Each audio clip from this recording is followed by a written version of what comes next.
Good morning, students. Today we will discuss some of the properties of determinants.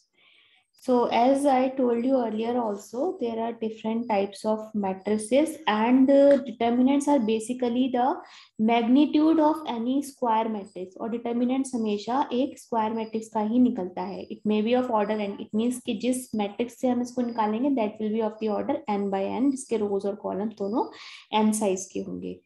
Okay. So here there is a matrix that is a 2 by 2 matrix or a square matrix which is given in the form of A, B, C, D. Then the determinant of A denoted by this sign, this bounded sign of determinant, or we can simply write it like DETA is given by determinant A is equal to, इस तरह से इसका mode निकालते हैं हम. ठीक है, A B C D इनको क्रॉस मल्टीप्लाई करते, कल मैंने आपको बताया था लास्ट लेक्चर में, प्रीवियस लेक्चर में बताया था. Then there are some remarks for this that only the square matrices have determinants. For a matrix A, determinant A is read as determinant of A and not as a modulus of A. Basically it is not a modulus. Usually जो हम maths या science में ये वाला जो sign use करते हैं किसी भी नंबर या अल्फाबेट को, इस तरह से जब हम बाउंडेड करते हैं दो पैरेलल लाइंस से, तो हम इसको मॉड बोलते हैं. But this time this is not actually the mod, this is the sign of determinant of A in as far as the matrices and determinants in mathematics are concerned. So we discussed in about the determinant of a matrix of order 1, that is suppose there is a matrix A whose element is A11 or A small a, and that will be of order A, and it is defined as its value will be equal to A only, small a. Okay, then second are the determinants of matrix of order 2. So here A is equal to like Aij, ठीक है, and this such that A, B, C, D इसके elements हैं. When we solve it cross multiply करके, as I told you earlier, AD minus BC, determinants of matrix of order 3. इसमें क्या होता है कि you can expand a particular 3 by 3 matrix whether respect to the first row, second row or third row, first column, second column or the third column. R1, R2, R3 denotes the rows are like the row 1, row 2 and row 3, and these are the columns. तो किसी भी एक रो या किसी एक column के respect में हम इसको एक्सपेंड कर लेते हैं. How do we do that, यहाँ मैंने आपको बताया था.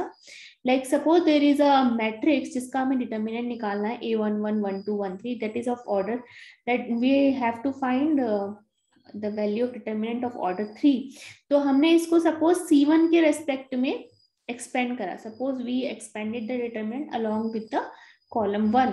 तो कॉलम 1 के एलिमेंट C1 आपका सॉरी A11, A21 और A31 है. तो हमने सबसे पहले A11 लिखा, उसका जो यहाँ पर जिस रो में और जिस कॉलम में आया था उसको कट करा, तो बाकी का जितना हमारा बचा उसको हमने लिख लिया.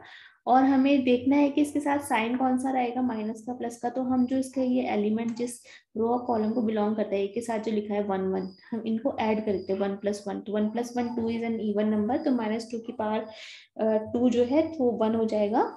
और जो अंदर हमारा इस तरह से स्क्वायर मैट्रिक्स आया है स्मॉलर 2 by 2 का, उसको हमने सॉल्व कर लिया, क्रॉस मल्टीप्लाई करके उसकी वैल्यू निकाली. A22 × A33 minus A32 × A23, इस तरह से. और ऐसे हमने यहाँ सेकेंड एलिमेंट जो था, क्योंकि हम कॉलम के रेस्पेक्ट में इसको एक्सपेंड करें, तो A21, तो A21 हमने लिखा और -1 की पावर 2 + 1 दैट इज 3. और कभी भी किसी भी नंबर की -1 की ऑड पावर होती है तो माइनस ही आता है.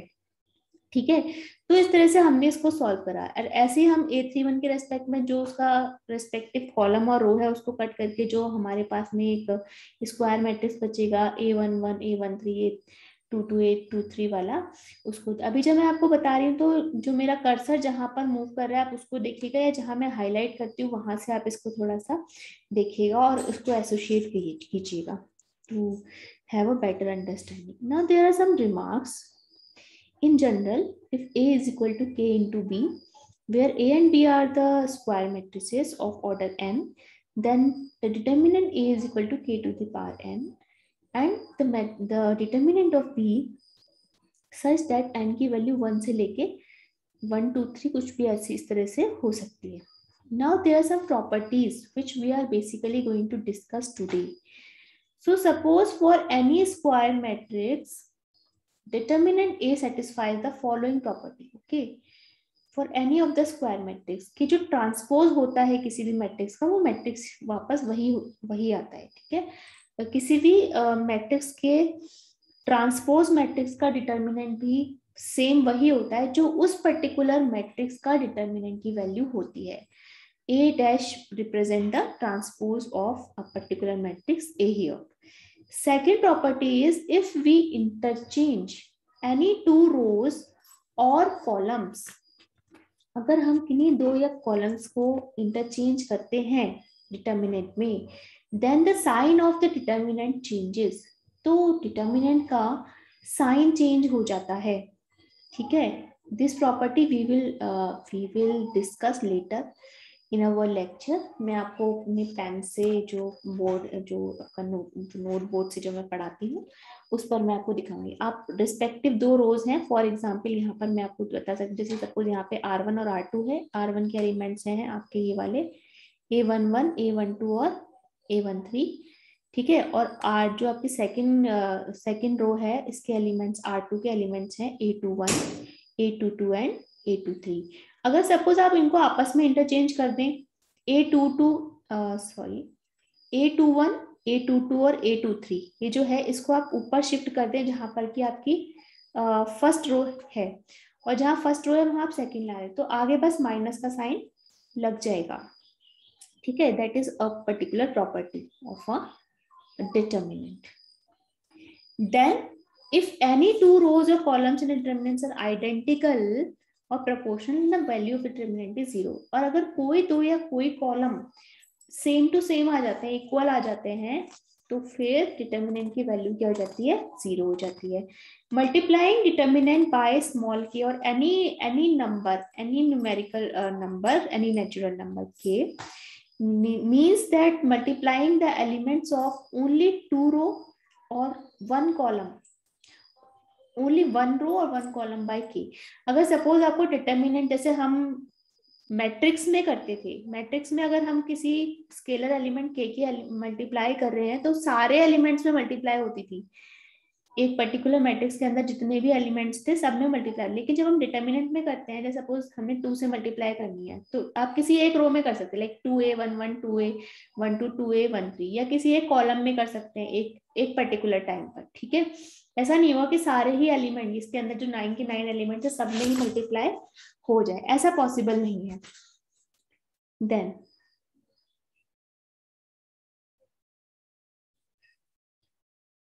if we multiply each element of a row or a column by a determinant by constant small k, then the value of determinant is multiplied by k.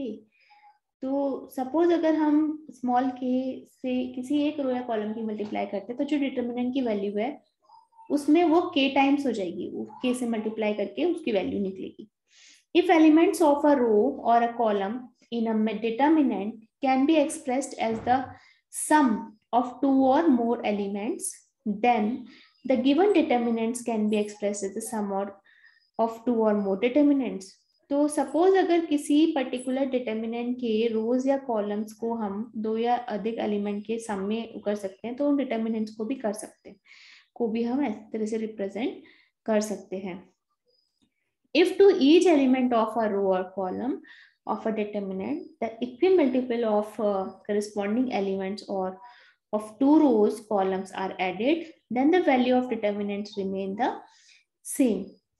That is कि अगर हम किसी रो या कॉलम के हर element को किसी एक multiple से अगर मल्टीप्लाई करते हैं, ठीक है, multiple of corresponding element of other row, किसी दूसरे रो के उससे मल्टीप्लाई भी कर देंगे, ऐड कर देंगे, तो उसकी वैल्यू जो है वो सेम रहेगी. बेसिकली यहाँ पर जो इसके प्रॉपर्टीज हैं, they have less to do with your examination. Sometimes it happens कि एग्जाम में कुछ इस तरीके का प्रूव करने का आता है, तो we will refer previous years question papers जिसमें कि डिटर्मिनेंट्स के कुछ एग्जाम्पल दिए गए थे और उनको हम सॉल्व करेंगे. फिर वहां जहां प्रॉपर्टीज अप्लाई हो रहे then we will apply, otherwise you don't need to bother much about its properties and how it works and all. 2-4 हम न्यूमेरिकल एग्जाम्पल लेंगे और फिर उससे हम इसको सॉल्व करेंगे. ठीक है, ना एरिया ऑफ अ ट्राइंगल, तो जो इसमें सपोज किसी ट्राइंगल का एरिया निकालना है तो उसको हम इस तरह से हम डिटर्मिनेंट की हेल्प से निकाल सकते हैं. That is a kind of application of determinant. Delta is equal to 1/2 x1 y1. ये इसको हम सॉल्व कर लेंगे तो इस वाले डिटर्मिनेंट की वैल्यू निकाल के, तो अगर हमें किसी ट्राइंगल के तीनों वर्टिसेस दिए हुए हैं, then we can find out its area by using the determinant formula. Now there are some minors and cofactors of a determinant. Basically ये इसी के parts होते हैं. We are not going much into that. Now there are adjoint matrices or adjoint and the inverse of a matrix that we will discuss in a later lecture. क्योंकि inverse के लिए एक अलग ही lecture में आपको पढ़ाऊंगी. और एक आपका बचता है इसमें क्रैमर रूल कि लीनियर इक्वेशन को कैसे हम सॉल्व कर सकते हैं इसकी हेल्प से. तो लेकिन लीनियर इक्वेशन को सॉल्व करने के लिए पहले मैं आपको इनवर्स पढ़ाऊंगी, इनवर्स ऑफ मैट्रिक्स, और उसके बाद में आपको पढ़ाऊंगी कि कैसे हम किसी एक लीनियर इक्वेशन को मैट्रिसेस की हेल्प से सॉल्व कर सकते हैं. So thank you very much for listening students. That's it for today's lecture.